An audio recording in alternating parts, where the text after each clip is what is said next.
Thank you, Mr. Chairman. I have three proposed amendments I'd like to address today. Amendment number 62, 63, and 65. They are connected to each other, so I'm going to discuss them all.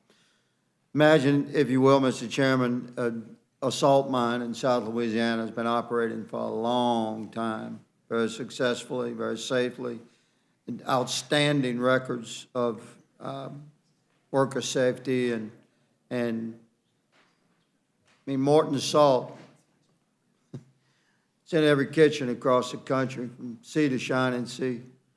When it rains, it pours. That's the saying. So the Morton Salt mine has obviously comes under the regulatory supervision of the MSHA, the Mine Safety and Health Administration.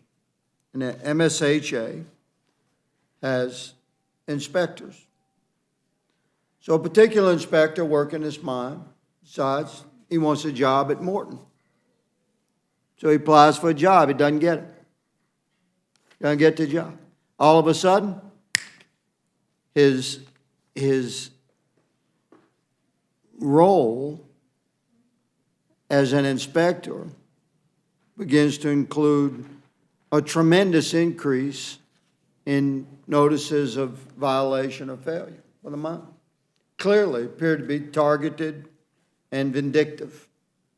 So this was obviously addressed through chain of command at the mine, through the MSHA. Say, hey, this guy is abusing his authority. Please do something about this. Nothing was done. So eventually this becomes a congressional concern.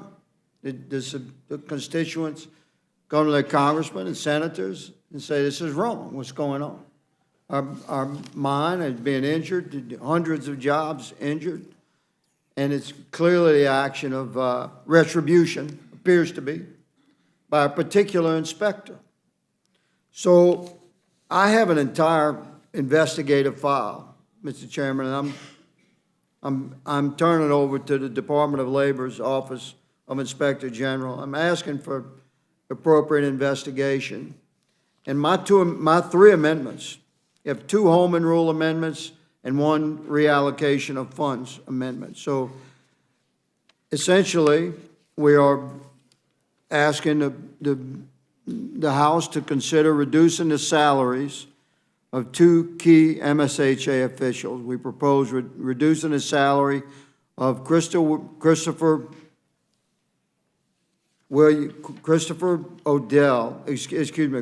Williamson, William Odell, to $1. And we propose reduction of